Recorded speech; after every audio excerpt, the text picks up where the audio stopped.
Blacked out limbs and collateral damage, how do they really work? I think many people, myself included, have been looking at death screens, especially the last 2 wipes, and say, how did I die, and what is with all this collateral damage? So I decided to investigate a little bit further than a post-raid screen in a game. Gotta fix this collat situation. Hello everybody, my name is Dadlife, and I've been playing Escape From Tarkov for just over 3 years. In my time, I've accrued over 6,000 hours in the game. I remember how blacked out limbs worked when I started playing the game versus how they are today. Through typical vague patch notes from Battle State, and then some resources within the Tarkov community like ballistic charts, etc., I thought I knew how damage worked in this game. Upon further research, I was really mistaken. Let's get into it. I spent a bunch of time testing some of the most popular ammos that are being used at this point in the wipe by a majority of the player base. Yes, I said a majority of the player base, not the people that have max traders, max workbench, and have regular access to some of the best ammo in the game. This is for everyone else who is still using things like 7.62 PS, 45 FMJ, 545 BP, BT, and 556, 855, 856A1 ammo, to name a few. You know, the same players that you may find yourself upset at when you die to PS ammo from an AKM and go, how did I die so fast? So I set out to test out how collateral damage worked by taking some community members into offline mode to test damage while setting up a spreadsheet and recording the results, and then using those findings to make an informed report of how things seem to be working. Once we started testing, many interesting variables arose, such as flesh damage, double damage on limbs, sometimes triple damage on limbs, as well as heavy bleeds, light bleeds, and how they really seem to work, and how much they're contributing to the struggle of living and surviving a Tarkov raid. First up was 45 FMJ, which, as you can expect, did a great job of blacking out legs. 45 match FMJ does 72 damage to flesh. Legs have 65 damage. So a clean shot on a leg, it was blacked out, and additional 7 damage was passed through to each of the remaining limbs equally. So out of the each remaining 5 limbs, each took 1 damage and 1 limb took 2 damage. This is 7 damage spread out through the remaining limbs, and that is how you get your collateral damage. For those of you who don't know how damage is supposed to be distributed since the update in September of 2022, this is how it works. All damage not absorbed by the limb gets distributed evenly to the body, meaning if your limb is blacked out and gets shot, 100% of that ammo's flesh damage number gets distributed equally to every limb that is not blacked out over the rest of the body. No matter if you love it or hate it, this is, in fact, how the system works. This means that on your post-raid screen, when you see all the collateral damage, it is not a collateral damage because the bullet deflected throughout the body. It's just that you had a blacked out limb that continued to get shot. That damage was distributed evenly to every other limb in your body. So in comes the testing. We started off with 45 FMJ, and these are some interesting statistics as we went through. 100% of the time, 72 damage was rendered to the PMC, which is what's supposed to happen. Out of these shots, 50% of the shots fired caused a heavy bleed, 20% of the time it was a light bleed, and 30% of the time, obviously, there was no bleed at all. Bleeds are something we will talk about later in this video. There's a lot of damage charts out there that talk about bleed percentage on certain ammos, and I'd like to address that, and we will a little bit later. Also, as I think that bleeds are important, they do not work the same exact way that collateral damage works. The next ammo we tried was 7.62 by 5.4 PS. Just like with the 45 FMJ, the first shot was in the leg, and it blacked out the limb entirely. All remaining damage, which in this case was 18 damage, was spread to the 6 other limbs, aka 3 HP per limb. For the remaining shots, we did them on the thorax to monitor the bleeds without a blacked out limb, and it came out to 50% light bleeds, 20% heavy bleeds, and 30% no bleeds, which is much different than I saw on any Tarkov ballistic charts. After experimenting with these ammos, I moved on to something a little different. I wanted to try one of the flesh ammos. In this case, we tried 9mm RIP. Now, there are many different resources which go over Tarkov ballistics out there on the internet, and many of them have this thing called fragmentation chance when you look at the ballistic charts. What does fragmentation chance mean? It means absolutely nothing. Whatever the flesh damage is for an advertised ammo, that's the most amount of damage that ammo is going to do. It's not going to fragment off and do extra damage or anything like that. For 9mm rip, it's 102 flesh damage, and every single time we fired it, 102 damage was rendered to the PMC, never anymore. The only conclusion that I can get from this is that fragmentation chance is already accounted for in the flesh damage number of the round, because out of all the testing, again, not one time was there more than the 102 damage ever rendered. So a lot of these damage charts are misleading. I think a lot of people thought that, the extra fragmentation chance was leading to more collateral damage.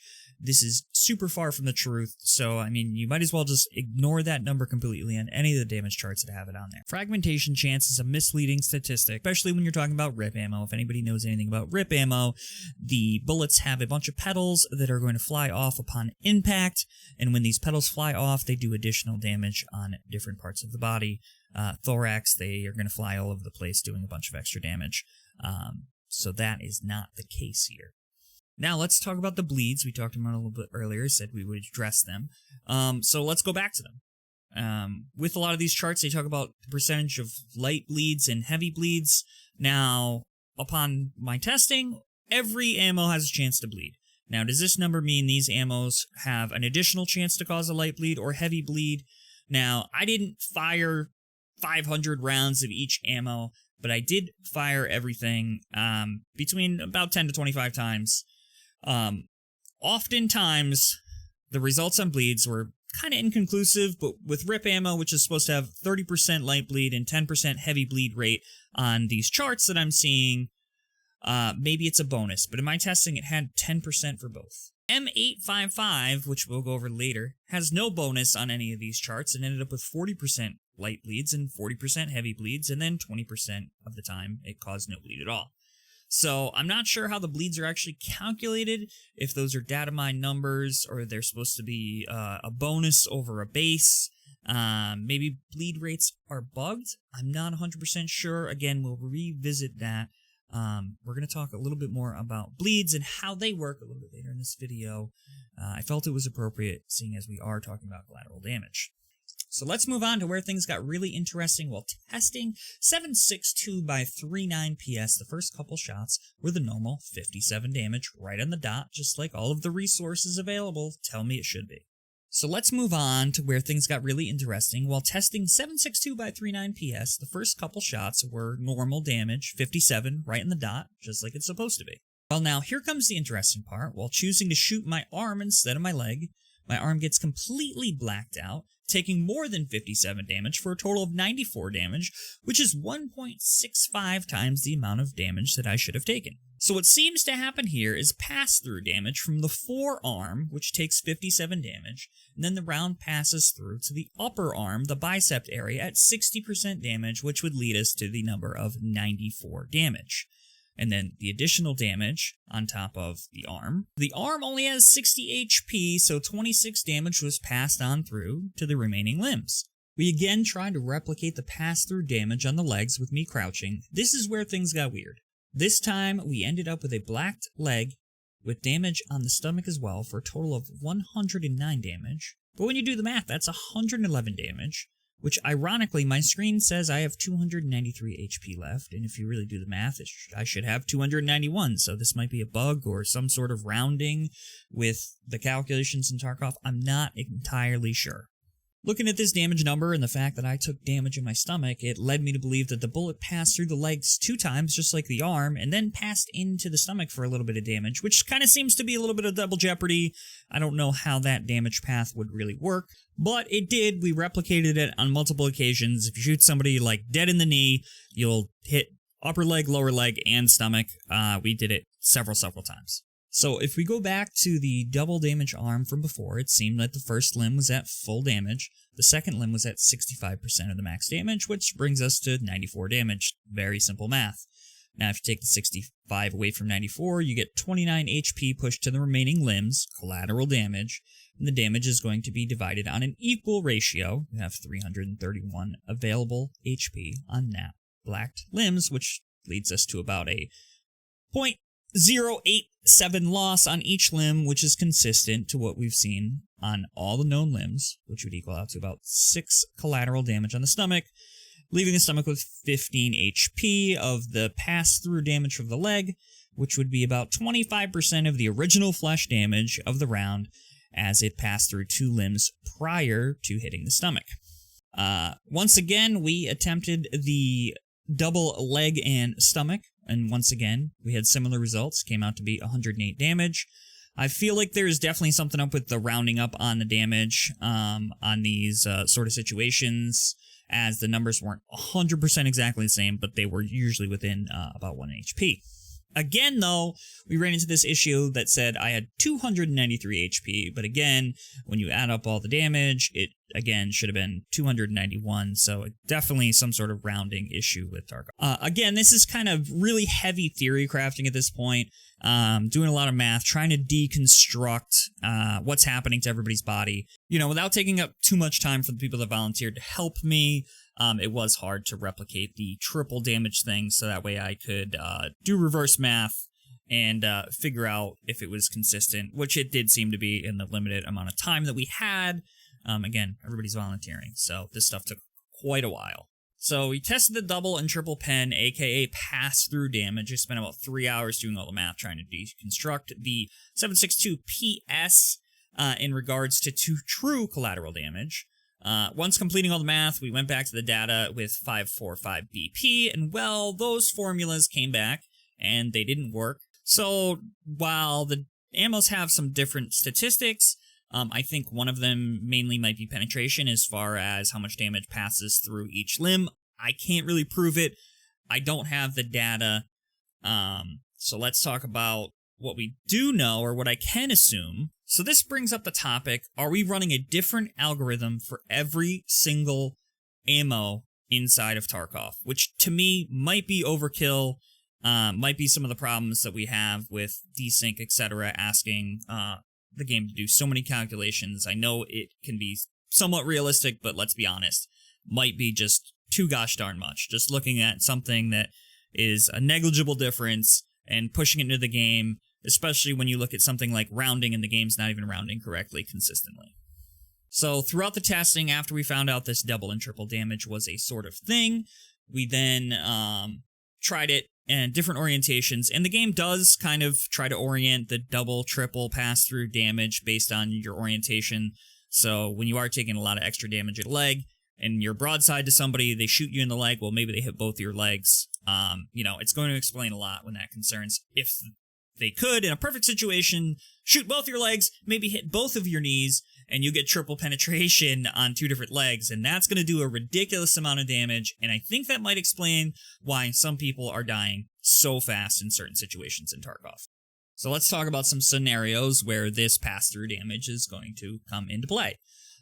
For example, shooting an arm that's holding a weapon head-on, you pass through the forearm, hit the upper arm, blacking out the limb, and this is not double bullet damage, but it is additional damage that's going to black out your arm with the rest of the HP being passed on to the rest of your body. So again, in theory, you're broadside somebody, they could shoot you in one arm, it can then hit your thorax, and then it could hit the other arm. And I'm sure, in some rare case, if they're above you or below you, maybe they hit your stomach with that, maybe you take some damage in the head. I'm not exactly sure how the path works.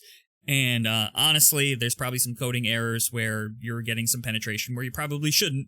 Like when we replicated the knee, if you're crouching and you get shot in the knee, you take damage in your stomach. Really highly unlikely that that would happen.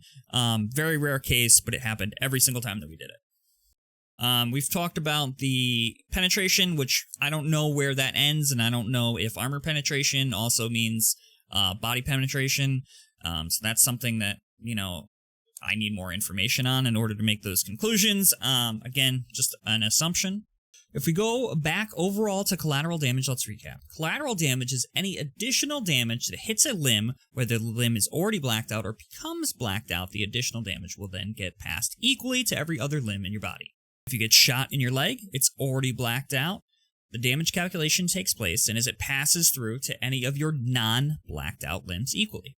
There is no ammo that is fragmenting every time and doing all this extra damage to the rest of your limbs. Now, the one variable that we can complain about is pass-through damage. Now, pass-through damage in some cases makes sense. Like, if it passes through the forearm and hits the upper arm, that makes sense. On the other side of that, there's situations where you're being crouched at, shot in the knee, and taking double damage to your leg, as well as it somehow passing consistently to your stomach every single time. I'm sure there are also other situations where pass-through damage does not make sense. Now pair this up with massive pass-through damage, multiple blacked out limbs, and you're going to die very quickly if someone lands multiple, say, knee shots, which have a chance to be, let's say, bugged.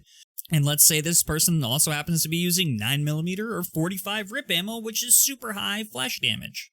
So in these cases, the bullets can in fact kill you very, very quickly. Now let's factor in things like desync, where you think you got hit once or twice and was actually 3 to 4 times in the perfect spot with high flesh damage rounds and a little luck to hit the multi-pen spots on the body, and you were dead in what feels like an instant. I know I said I would talk more about bleeds, and we already talked about bleed percentage chance, but I did want to address how they interacted overall with the HP of your PMC when you do get bleeds. So how do they work? Well, bleeds work similar to collateral damage. Bleeds tick for 1 to 2 damage on all limbs that are not blacked out. Heavy bleeds tick for the same amount of damage, but at a faster interval. Once again, these bleeds cannot tick on blacked out limbs, but I did not test it enough to know if additional damage gets passed on to the rest of the body when you do have blacked out limbs. So things are inconclusive here, and maybe I'll save it for another video. So take this information which you will. If you're losing blood, should it take HP from all of your limbs? I'm not sure. Again, should it be a different mechanic for this other than overall HP getting so low you see red in your eyes? Maybe, but that's just my personal opinion. To wrap some things up, I'll give my opinions on the collateral damage and pass-through damage systems. Should there be pass-through damage? Yes, I think that there should be. Can a bullet potentially hit your leg, bounce off, travel into your stomach and thorax? Sure. There's a lot of physics that go into that, like the overall energy of the round, which is like how many grains is the bullet, how fast is it traveling. There's a lot of calculations there that would affect that trajectory and the damage hitting other limbs. They keep introducing more ammos into the game. Each ammo has its own parameters. I think that that's just way too much. I think it's very intuitive, but nobody else is doing it. There's got to be a reason why. We want to talk about desync, etc., and then we're asking the game to do a million calculations. I think it could be dumbed down a little bit. How blacked limbs work. Well, if we want to go with the real-life accuracy, shooting a blacked out limb should never pass 100% of that damage to the rest of the body. That's not very true to how real life works. But if you keep shooting a super damaged leg, you're going to further damage that leg into Swiss cheese. Maybe a PMC should start losing vision. You get that tunnel vision like you do when you're running out of a stim. Maybe that's something I would rather see. Some sort of debuff, again. That's just my opinion on it. Or maybe at least reduce the amount of damage that can pass from the blacked out limb to the rest of the body if we're trying to make it simple. The things that I do like the pass-through damage concept. It could use some work, but it is similar to real life. You really can get shot somewhere. You can get shot in the thorax. A bullet like a 5.45 or 5.56 could bounce off a rim, travel down through your stomach cavity into your leg. That's actually happened in real combat. It's a rare occurrence, but it can happen. It can happen. Overall, I think the system just needs some more work. Other things they're really tough. I wish we knew a little bit more how things worked. Throughout my calculations, there's a million different calculations there. I think that nothing is clear and concise on how the mechanic works. It's always shrouded in mystery. I know that's normally the battle state way, but I think people would ask a lot less questions if there was a little bit more information out there as to how all of these things work. Are we doing it so the players have some mystery? Does it make the game more fun? Or is it to Battlestate's benefit of having plausible deniability? Well, you really don't know how it works, so you really can't tell us how to fix it or request a fix. Overall, I hope this video helped you understand a bit more of how collateral damage works. Maybe this will raise your frustrations, maybe it'll lower your frustrations, but maybe you should do what we all do. When you die to collateral damage and some weird pass-through damage, do what the rest of us always do and just say, I just got Tarkov, and move on to the next match.